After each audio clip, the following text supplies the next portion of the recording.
afternoon. This is all about Bitcoin, a show dedicated to all things questions and markets related to Bitcoin. Little b for the currency and Bitcoin, big B for the network, a collective journey to understand, apply, and use this innovation, all Bitcoin, all the time. And I'm your host, Christine Lee, taking a look at our top stories of the day. Tesla selling 10% of its Bitcoin stash for $272 million, the electric car maker revealed during its first quarter earnings call. The sale accounted for nearly a fourth of its total profit in what turned out to be a record-setting quarter. Tesla purchased $1.5 billion worth of BTC in February, adding fuel to Bitcoin's skyrocketing rally. And Bitcoin miners in southern China are back online after a series of coal mining accidents led to outages last week, cascading Bitcoin's hash rate at the same time as Bitcoin's price. Bitcoin's hash rate, an estimate of how much computational power miners produce at a given time, is recovering from roughly 125 exahashes per second following the outages to nearly 160 exahashes per second, according to mining pool API data.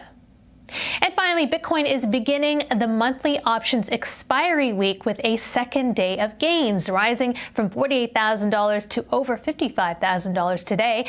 Further gains may remain elusive for a while, however, as the max pain point for Friday's 4.2 billion options expiry is $54,000. You can see right over there.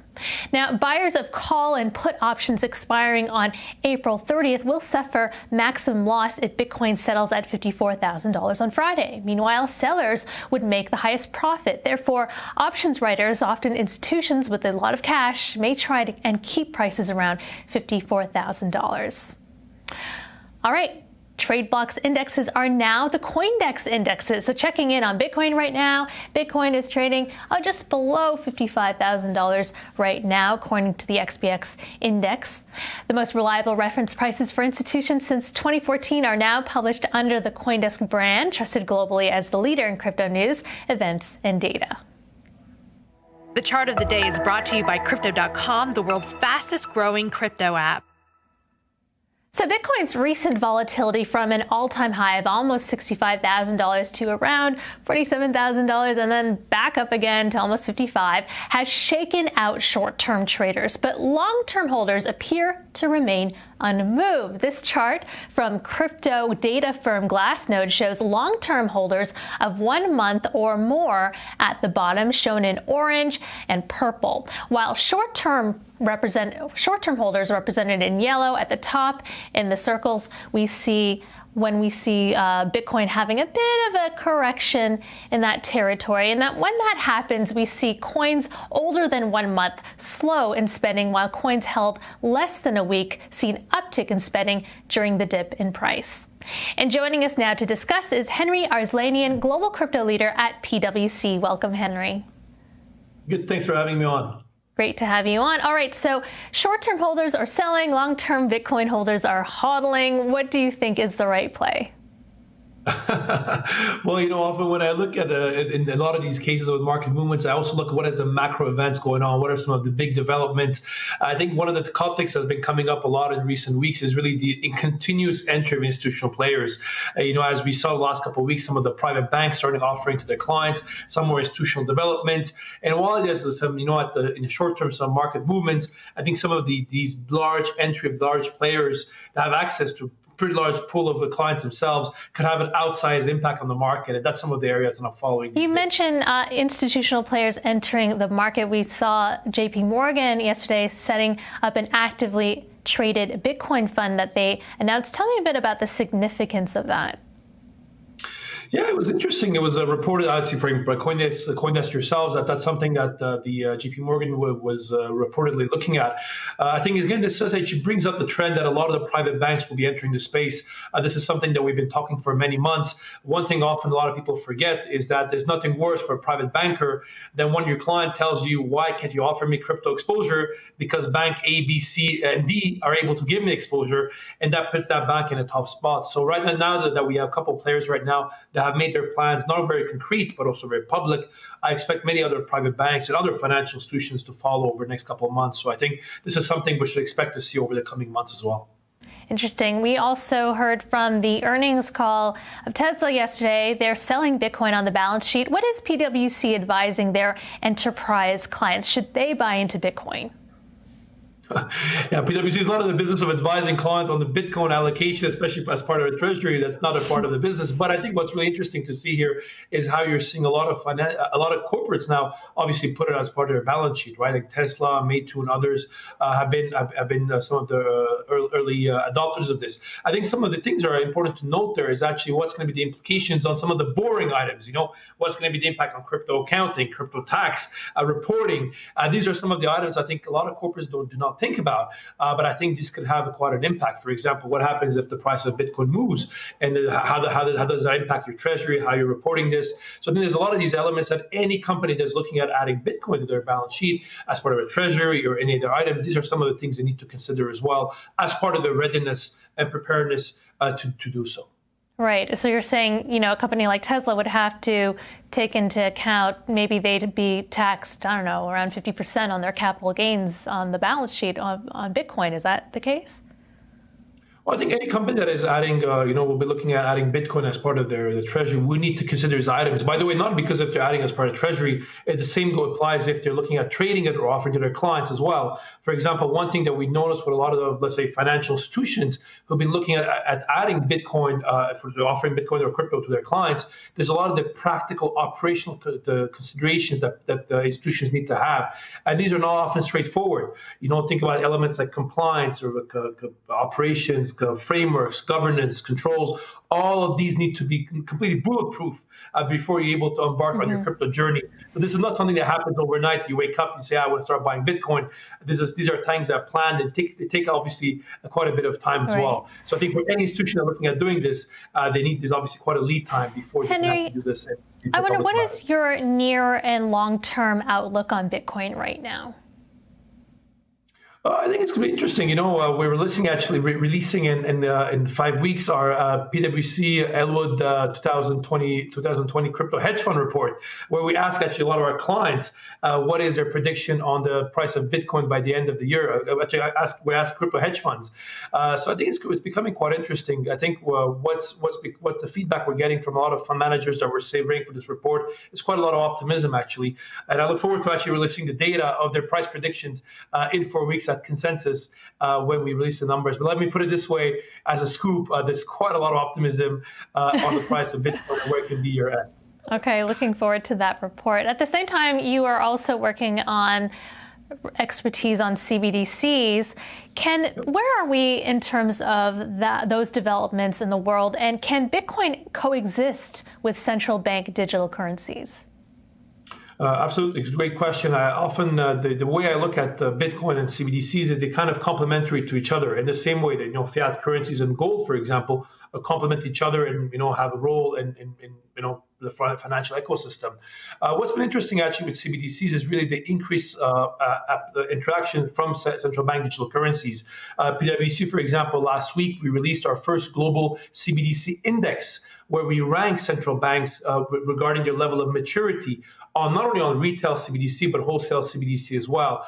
And this is something we expect to do every year moving forward as well. And as we mentioned by the BIS, today 86% of central banks are exploring the topic. And what came out from our report is really that some central banks are significantly ahead of others. And I think I expect this the kind of index to create a bit more awareness and probably a bit more activity on the space as well over the next 12 months. And I wonder how would that exist with Bitcoin, because we see in some countries like Turkey right now, they're banning Bitcoin for crypto payments.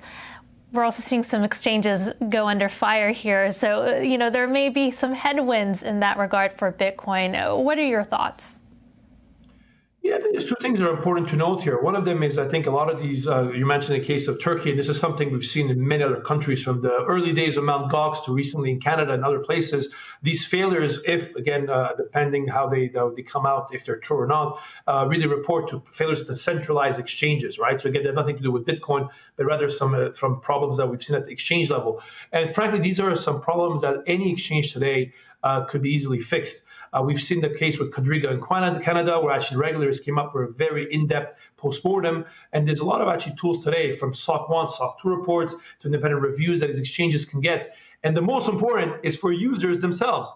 If users are not asking the exchanges these questions on how they're doing their governance, if they have independent reviews, audits, and all these things, then these things can happen. I think, and users, yes, these exchanges are to blame, but so users have to do their right and the reasonable amount of due diligence as well, as you would for any other financial counterparty you'd be using moving forward. All right. Henri, always a pleasure having you on. Thank you for your analysis on the Bitcoin markets. Thanks for having me. That was Henri Arslanian, global crypto leader at PwC. Coming up, building the bridge between traditional banks and the crypto world.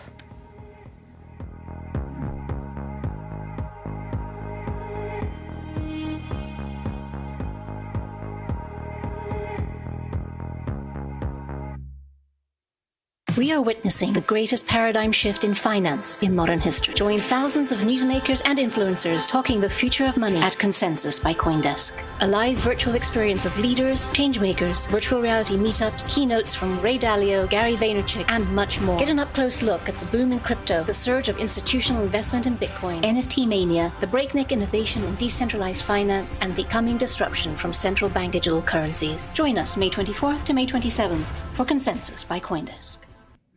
Welcome back. Minneapolis-based U.S. Bank, a wing of America's fifth largest bank, is taking a big step into the Bitcoin biz, unveiling a crypto custody product. It also announced it will administer NYDIG's Bitcoin ETF, which is currently being reviewed by the SEC. This is in addition to its strategic investment in institutional cryptocurrency infrastructure firm CURRENCIES, which closed a $30 million funding round, as announced yesterday. And joining us now to discuss is Patrick Campos, Chief Strategy Officer at CURRENCIES. Welcome, Patrick. Thanks, Christine. Great to be here.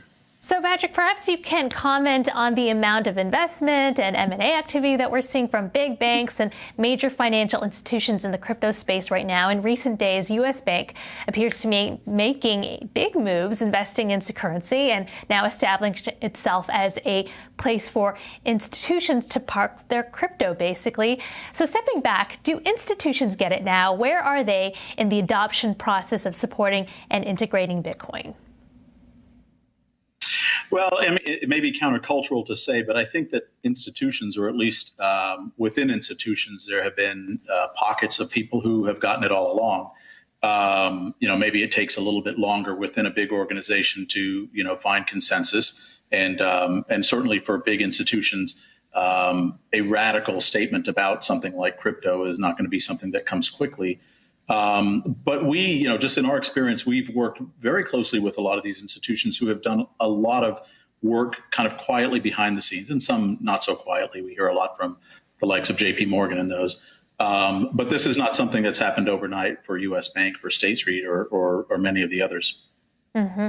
Who will be the winners in the race to offer crypto services? We see crypto exchanges like Coinbase or traditional players like PayPal and JP Morgan. So my view on that's a great question. My view on that is that what will emerge are coalitions. And I think this is sort of what we represent in the space. We embraced this amazing new technology very early. But we took a view that you needed to look at the way the world existed, as we find it, and then bring those two together in a way that allows, each side to benefit from the other. There's a lot of, knowledge, obviously, that institutions can bring and so on. And so what I think we'll find coalitions between traditional institutions and, some of these, really up and coming crypto players. We're beginning to see that already. Interesting. So tell me a bit about CURRENCIES' latest funding round. You raised $30 million from U.S. Bank and State Street. What is it being used for? For a number of things. First of all, obviously, we're working with these banks on really critical POC. So it's really putting together a lot of the plumbing. The approach that we take to it is we're not a blockchain. We make that sort of very clear, but we really unlock the power of blockchain and allow it to interface with existing systems. So what that means is that banks can actually move in a more sort of aggressive manner toward this space, digital assets, so crypto and digital securities, without having to rip out old infrastructure and replace it. So that's we're using a lot of the funding to really work closely with these banks on on these POCs, but we're also we're standing up our own financial services entities, and we're making a meaningful move into the DeFi space, what we call institutional DeFi. It's not new for us. It's actually sort of the culmination of years of work. Oh, interesting. Just touching upon that, because can we say that the tech behind legacy finance is just old and antiquated and needs to be just totally trashed and rebuilt again? I mean, I know you're trying to bridge legacy finance with digital assets, but some people say, enough already, let's just rebuild the whole thing. It doesn't work. Well, I don't think that that's controversial, and I'm certainly not defending any sacred cows here by saying that you're right. And I think everybody recognizes that. The question is, how much time does it take, and how much does it cost to do that? How disruptive is it in the process? And so what turns out is that there's not sort of a one size fits all solution. You can rip certain things out and replace them, wholesale, and other things you sort of have to transition or phase out. And I think that, we're seeing a lot of that. In fact, we were speaking with, I won't name names, but a very senior person, a very important bank, who said, and I think it was one of the most incredibly, humble and yet powerful statements. She said, I spent a long time building all of this, and now I know I've got to tear it down and sort of start over. And in that process, there are some things where I might not emerge the winner. But that's okay. That's where we need to go. And I don't think that that's a message that is really sort of heard, but we hear it. And that's why we're working with a lot of these folks. I'm just going to take a wild guess. Abigail Johnson from Fidelity. But all right, you don't have to answer that. All right. No. You mentioned... actually have to know that that's not her. Okay, fine. Fair enough. You mentioned DeFi. How would DeFi fit into all of this with institutions? Are they going to adopt decentralized finance, those old traditional, legacy finance institutions? Well, they already are, right? So DeFi, as we know it, right, it's a process, or it's a technique. It's not a particular protocol. A protocol may be applying, a certain technique or a certain type of process. But DeFi is already being used, and it's really it is where everything is going. And I think that that's the major recognition. It is where everything is going. The automation of not just business logic, but one of the things that we focus on, compliance, is in fact what DeFi is: replacing intermediaries with technology, with code, really. But you'll never be able to pull the humans completely out of it. Maybe you just want fewer of them and fewer, and fewer gaps there. Automating the banking system. Patrick, fascinating. I would love to get into those secret, behind the door conversations you're in, but I guess I'll just have to watch the developments as Securrency evolves. Well, thanks so much, Christine. It's been a pleasure. All right, that was Securrency Chief Strategy Officer Patrick Campos. That's it for All About Bitcoin. I'm your host, Christine Lee. Join us tomorrow morning at 9 a.m. in New York for First Mover, your first look at the day's global crypto news headlines. You're watching CoinDesk TV.